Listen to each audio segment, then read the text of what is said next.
I'm very happy to take some questions for as long as I have available. If you'd like to stand, I think that Andrew is going to come find you with the mic. The lady here in the what color is that? Is that sort of Salmon. the lady in the salmon? Oh. Okay. Wow, I didn't expect I was actually going to be able to go first here. Would you look at that? Well, there we go. Sometimes it's nice to come first.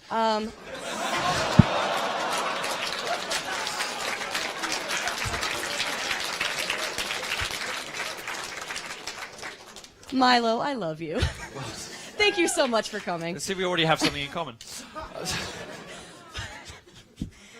I actually have it's kind of like a two-part question. Go ahead. Why do you think there are so many people who claim to be liberal who live their lives as conservatives and not even really realize it? Mm-hmm. And about your statistics about the Muslim Americans wanting Sharia law, don't you think that heavily resembles what the left is doing with their hate speech or what they claim to be hate speech? Okay, so the first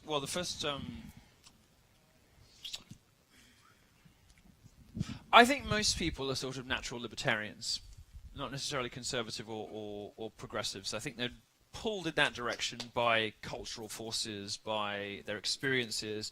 I think people are nudged in a particular political direction by circumstance. But I think fundamentally people just want to be left the fuck alone. Left to pursue...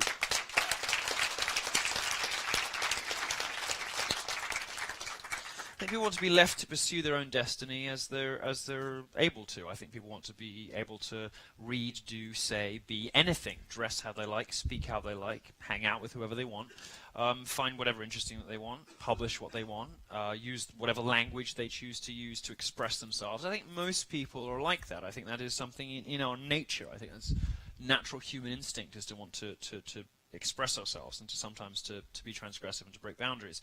I think people get drawn to various kinds of politics over their life through their experiences. So if you are fat, lonely, miserable, or stupid, you might end up a Democrat. If you are hardworking, you aspire to great things, you're disciplined, you believe in the value of hard work and tradition and all the other wonderful things that have built society and made the West a nice place to live, you might end up as a Republican. But fundamentally, our nature is libertarian. So, as to your questions of why do so many liberals why do people just identify as liberals whilst living really as conservatives? I think those labels basically are breaking down. I think the great distinction today is between people who want to be left alone and people who want to control how others live. Now, the conservatives who want to control how others live are relatively small in number these days. The religious right doesn't have the same purchase that it used to. The Republican establishment can't do what it used to do in terms of legislating social issues, all the rest of it. Now it's progressives, it's social justice warriors who will tell you what language you can use, tell you what you can believe in, tell you who you can like, and all the rest of it. But I think the primary gap between people these days is between libertarians and authoritarians. I think it's between people who believe that they know better how others should live and people who just want to be left alone. And the majority of the people who just want to be left alone, or who at least want to pursue their own greatness and their own flourishing and their own value and virtue, without language codes, speech codes, without the authoritarian oppressive kind of oversight of the government or anyone else, those people voted for Trump. Those people voted for Trump because they were sick of being lied to and lied about. I think that the people maybe the people you're describing who kind of broke out their shell the last election. What was your second question? Yes,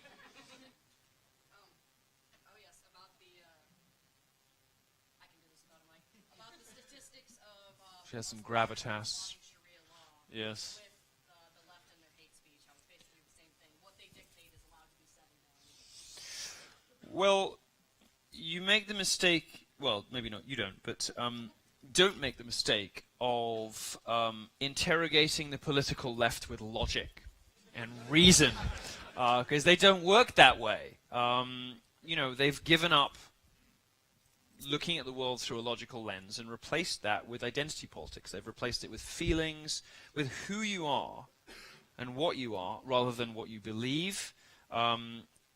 they have decided that your skin color, your sexuality, your gender matters more than the contents of your character. There was some guy once in American history, whose name I forget, who said that it would be nice if we judge people by the contents of their character, not the color of their skin. Maybe some progressive can fill me in who that was. But I was joking, I know who it was. I thought that was a fairly decent way to behave to other people, a fairly reasonable way to conduct ourselves. Progressives have given up on that. It leads to logical absurdities. The idea that you would pander to and mollycoddle radical Islam at the expense of gays and women, for instance, shows you that progressives no longer believe in logic and reason, and instead they're interested in constructing a hierarchy of victimhood, a sort of pyramid of oppression. Right at the top you've got Muslims and trannies. And right down the bottom now, you've got white gay men, because our whiteness and our maleness trumps our dick sucking.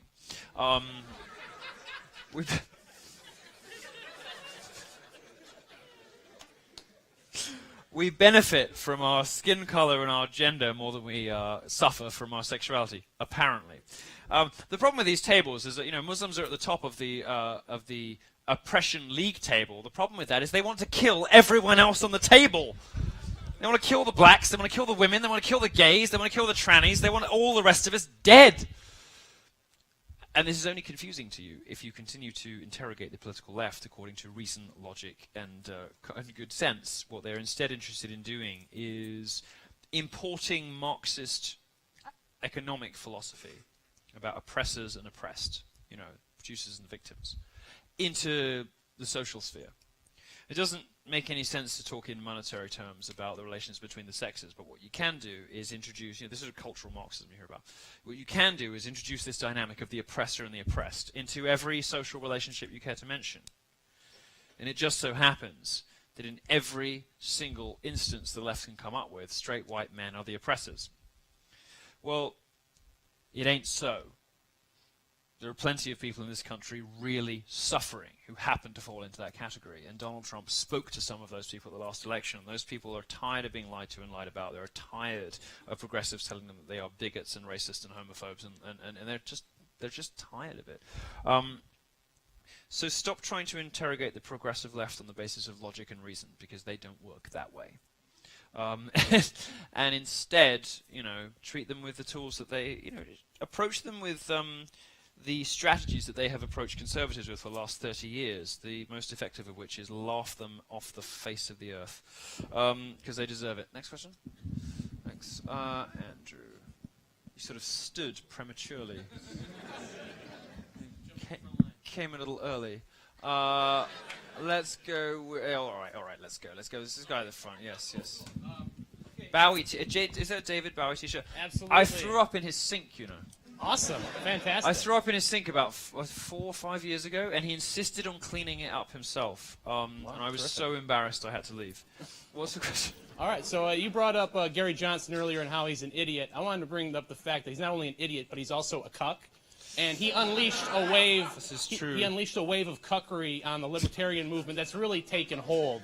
I was just wondering, do you think that this wave of cuckery is irreversible, or Sorry.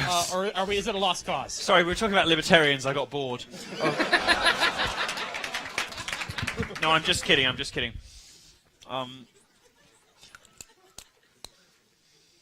Any ladies in the audience who's Urban Decay? It's good stuff, isn't it? Yeah, there we go.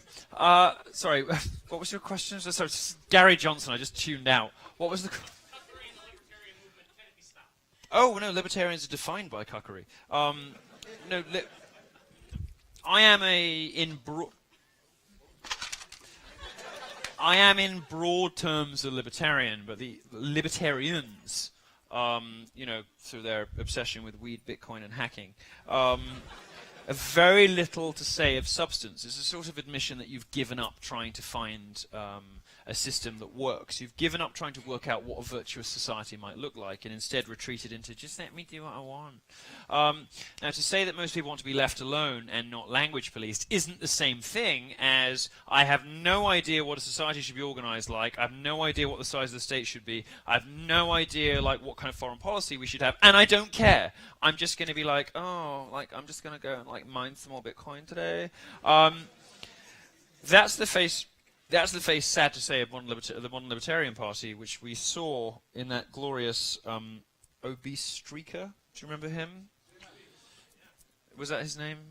Who even knows? But on the Libertarian Party conference this year, some fat cunt just sort of wandered across the stage with no clothes on. No, I mean, look, they're a joke. They deserve to be a joke. There is a long, proud, beautiful history of libertarianism as best exemplified by J.S. Mill on liberty, classical liberalism. Do what the hell you want as long as you're not affecting other people, which deserves to be defended, and I'm a proud supporter of. The modern Libertarian Party and sort of Reddit libertarians deserve nothing but ritual public humiliation, so I intend to continue giving them. Yeah. Blondie in the navy shirt, yeah. There we go. I'm good, thank you. Oh, come on, you can make it over there. So, thank you for coming to Michigan State University. Thank you really for proud to having have me. you here, Thank especially you. me. I guess my question is, after a lot of hate Republicans get, what can college kids do on campus and possibly on the internet to kind of push back this hatred that the left gives us? Oh, laugh. Laugh. Thanks. What, I've said this in so many college talks and nobody ever really listens. Well, they do listen, but, most people are tuned out of the live stream by then. By the time we get to the Q&A, people are like, okay, I get it. The sound that authoritarians and dictators hate the most is the sound of laughter, because it's the sound of freedom. And it's the sound, it means that dissidence and mischief and subversion are permitted. And this is one of the very few countries where you can laugh at almost anyone. You can't laugh at some people. You can't laugh at Leslie Jones.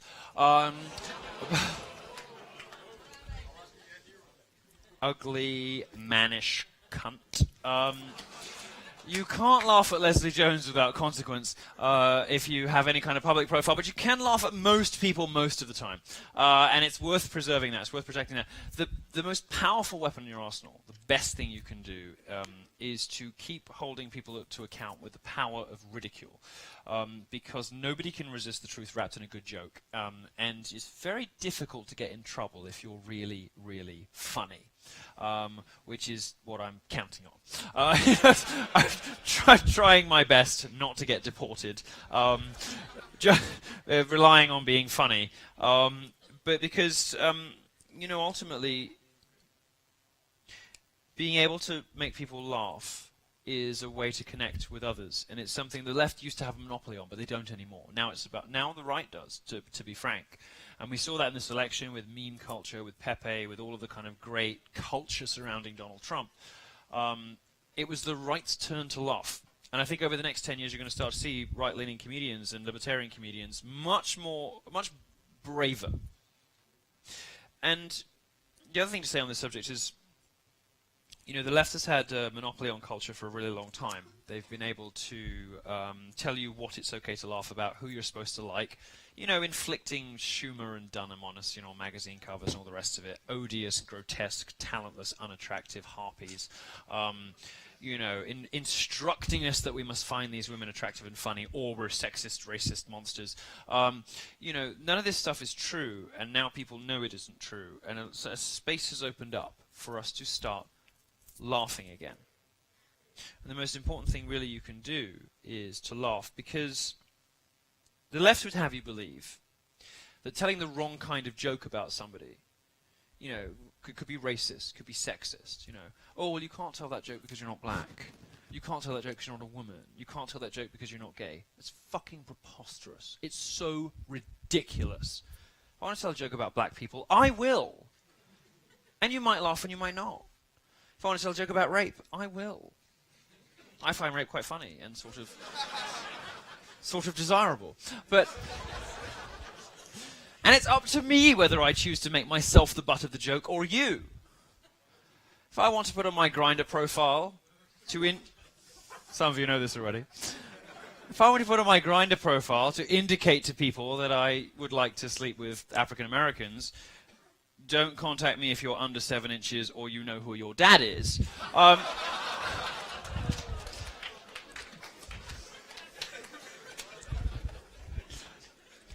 I find it funny. And you know what happens when you tell a joke like that? What happens? Nothing! Nobody fucking dies!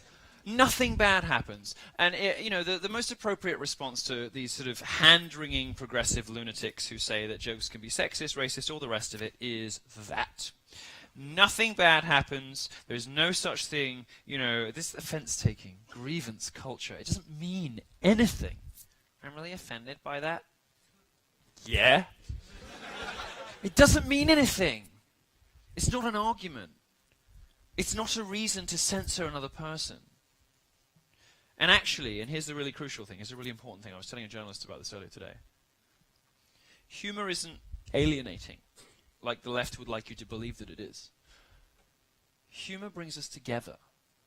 When you meet somebody for the first time, if you're sexually attracted to them, you kind of make an awkward joke or whatever, it breaks the ice, Or you meet somebody who looks different from you, or sounds different from you. You might make a joke about where they come from or what they look like.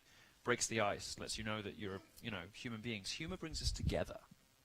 And jokes about our different identities, our different appearances, our different preferences. These things bind us. They don't drive us apart. The left wants you to believe, because it believes that all language is dangerous, potentially hateful. Wants you to believe that the slightest sexually or racially charged comment could result in, racial Armageddon. Actually, what comedians who have done a really bad job of their responsibility to push boundaries in this country, what comedians have known for quite some time in this country, or they've always known. I mean, comedians should get this. They of all people should know this. What comedy does is bring us together. And the sound of laughter is something that the progressive left now hates because they can't control it. They can't police it. They can't dictate what you find funny. And that is the best strategy you have at your disposal. It is the best weapon against them because it makes you likable and popular, and they can't stand that because they hate glamour and aspiration and beauty. You can see why they hate me so much. They hate anything they can't control, and nobody can control what makes you laugh. So the best weapon in your arsenal is laughter.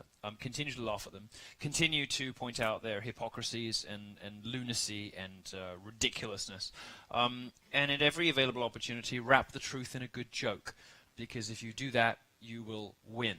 Everybody underestimates how funny Donald Trump is. Like, nobody, I don't understand why nobody got this. Like, the guy's fucking hilarious.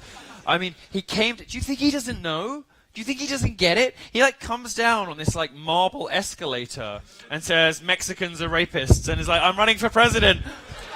It's so funny. It's really funny. And he's, doing this amazing stuff, I promise and pledge to the American people and my supporters, I will abide by the results of this election. If I win. And then everybody goes crazy. He's got this shit-eating grin on his face. You're like, you think he doesn't know? You think he doesn't know how funny he is? Of course he does. He's hilarious. And that's one of the reasons he won. So remember that as you go about your business. Laughter is not just the best medicine, but is the most powerful political weapon you have. Two more, Milo. Okay, sorry, I went on for a long time. I'm sorry. But it was a good answer. Why are you pointing at someone? Why are you pointing? You think he can't wave for himself? Is there somebody who... Is it herself? You? Why is he pointing for you? Does he think you need help? This seems very patronizing. Are you a sexist, sir? You think she can't look after her... No, I didn't say her. No. I didn't say she got a question. I was just asking why he was white knighting her. She's perfectly capable of lifting her hand herself. No, I think you should... He's Turkish, that's why. Oh. Well, give me back my fucking orange groves. I'll take the question from the lady. Please point at me because we have a gift for you. Because thank you to MSU for inviting us students from DePaul to come see you. Oh goodness! Well, thank you. We're the first time. So we have a gift for you to protest your excommunication and Ben's ban. We have Make DePaul Great Again hats. Oh, thank you. This is for you. Very happy about that. Let me come. I've got lipstick over my fingers now. Let me come and get it off you. Thank you so much. Oh, thank you. Wonderful. Look, make DePaul great again. Well, you've got a big mission ahead. This is. Thank you so much. This is a Catholic university that has some of the most enthusiastic abortion activists in the country.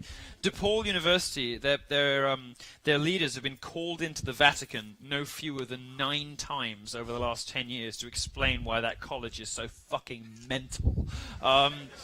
I, of course, had somebody storm the stage, snatch the mic. His drugged-up little friend kind of took a swing for me. I was pathetic. Well, all these sort of like, very angry black girls were kind of lining the stage. I said, well, they're probably just here because I fucked their brothers. Very angry. If they don't, they're here from Black Lives Matter, which is funny because if they don't move soon, the black incarceration rates are going to go even higher. Oh, come on. The first one was way worse than that. So anyway, thank you for that. I will wear this with pride and pleasure next time I'm in Chicago, which is in about 2 days. So thank you so much. Did you have a question as well, or were you just being lovely and giving me a gift? I just wanted to also say thank you. So I was one of those never Trump cucks. Oh, but you see, I see you, and I see you're too beautiful to stay off the Trump train forever. You see, hot people always end up going Trump. So,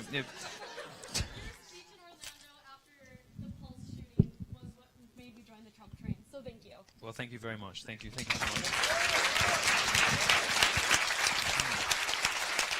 I'm going to wipe my lipstick. This is horrible. How do women do this? Have I smudged it? Is it all right? I don't even know. Well, thank you. No, I've never worn this before. Okay, we can do 2 more questions. Don't listen to him. Let's do, it's going to do affirmative action. We're going to choose the lady over there in the purple. With the blonde hair? Yeah, you. How many blonde women in purple do you think there are? In that row. I'm sorry, I would be wearing a Milo shirt if it came in on time when I ordered it in September, so first of all, fuck you. Oh, good heavens. I'm sorry. Are you the lady that emailed me? I think so, yeah. Yeah, you are. And I will check up on that for you after the show. And if I'll give you this. I will check up on that for you after the show. Come and see us. What's the question, lady? First of all, that's one of my formerly many stickers on your hat. But second of all, I was going to ask more about your views on communism since this summer I visited Hungary and I visited what they call their House of Terror, which was basically it was the Nazis and the Soviets both shared the same building, and basically we got to see the basement where many people were tortured and killed. Yeah. And after that, I used to be so far left that my parents said I made a circle. But after that, my views on communism, everything drastically changed. So since I haven't heard you talk much on communism, I wanted to know your views since there's a lot of commies outside. Sure. They were lovely. Well, I even came dressed as one. A lot more glamorous and beautiful, but. Well, it is a political ideology that has been probably the most underreported version of hatefulness in the history of our species. I mean, communism has killed a hell of a lot more people than fascism has. Not that it's a competition. I'm not the sort of person that gets into body counts, but if I were, communism wins. It's a weird sort of thing. It's become a sort of glamorous... Well, I don't think it is anymore, actually. I think it was, for a very long time, a kind of glamorous moment in culture that, you could sort of wear a hammer and sickle, or you could, wear a Che Guevara T-shirt. And it was sort of all right because somehow they were seen as hot because they were sweaty and they had beards and they came from some sort of, non-American country, so they must have been cool. People are starting to realize, I think... just how horrific conditions are in countries that are run in that way. And it's partly as a result of globalization, with more people moving in more directions all the time. So you've got more people telling each other, like, well, I lived under communism, and no. And it's partly also, I think, as people start to see the difference between totalitarian top-down regimes in the East and the freedom and democracy, property rights in the West. Ultimately, this is the thing that I don't talk about very much, but it's important to understand. Gender studies departments, African studies departments, the Soros-funded protest groups, modern feminism, Black Lives Matter, these people are all, when it comes down to it, when it ultimately boils down to it, really interested primarily not in gender or race, but in dismantling capitalism. They don't believe in the system that has made America great. Donald Trump obviously does. But these people don't believe in democracy, property rights, freedom of expression, capitalism. They don't believe in any of the things that have made the West a nice place to live. They don't believe in any of the things that have made the West a nice place if you're a woman or a minority, or a nice place if you just want to make a good go of it, start a business and be a success.